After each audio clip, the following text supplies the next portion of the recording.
So we are heading down to the Dorchester Hotel. I've been invited with my wife to bring ourselves to see the new Aston Martin DB12, the UK premiere for the public, if you say.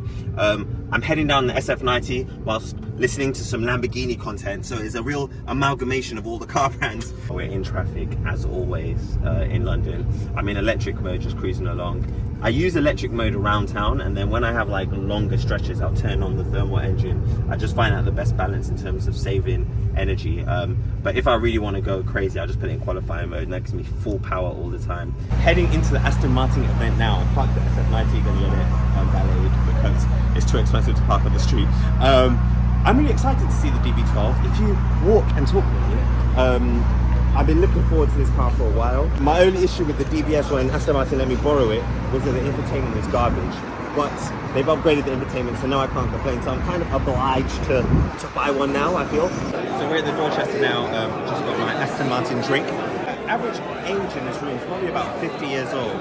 And that's not really a great thing for a brand that's trying to draw new audiences. There's several things that they can do, but they are making an effort. But right now, with your average audience this age, it doesn't really make the car appeal to like younger people. So they're about to reveal the DB12. We already know what it looks like because the embargo lifted like 2 days ago. It'll be nice to see in person. It'll be a lot of the same but different. It's kind of like an evolution of the design instead of a revolution, which is an interesting way of taking it, considering they're looking for new audiences and new customers. But yeah, I wonder what colour it is. I hope they don't do that thing where they give a big speech before they do it and then the music comes. For what is the UK unveil of the world's first super tourer. The distant mountains that are rear. I was expecting green.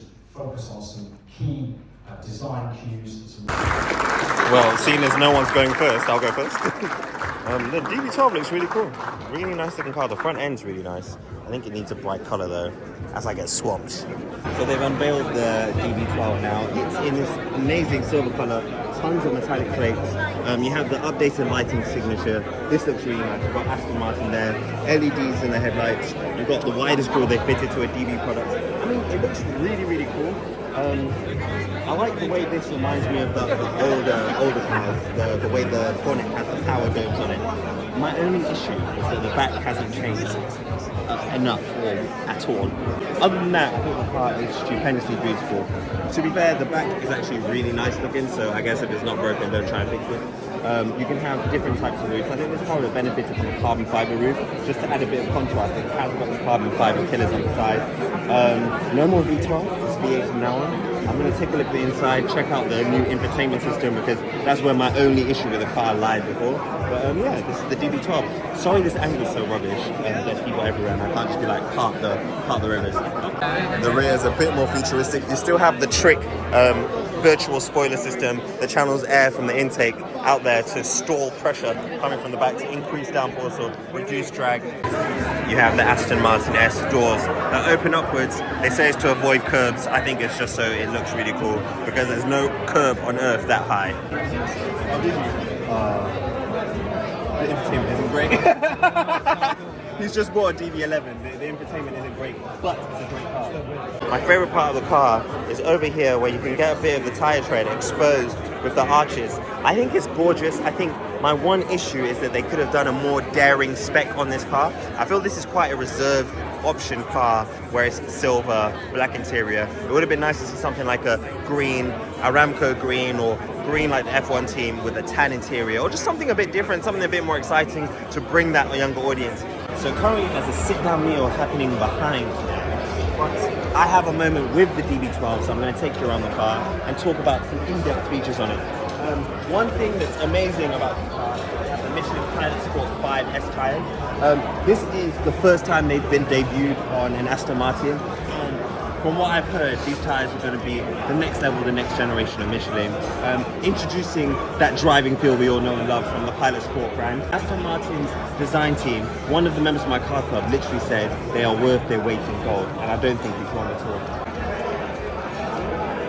The car is locked, so we can't check it out. Someone's finally unlocked the car. I'm going to step in and try and show you the infotainment. You still have the wide sills that you had on the DB11. You have a digital driver's display in front of you, as well as your digital section here. This has been updated and it's been refined to allow for a much more better infotainment experience. You now have Apple CarPlay, you have lane keep assist, and a slew of adaptive controls for cruise control and safety. A lot more buttons on the steering wheel. I think it looks gorgeous. You still have the Mercedes switchgear though, Mercedes indicators on the sides.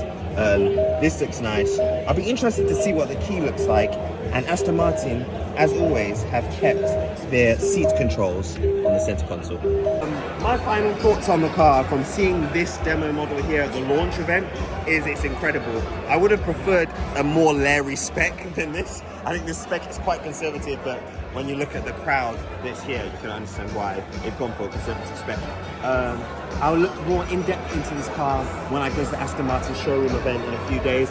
Aston Martin Pangborn also has a purple one with my name on it that I'll be checking out in a few weeks. But other than that, this is the DB12, an amazing car, a new step in the right direction for Aston Martin.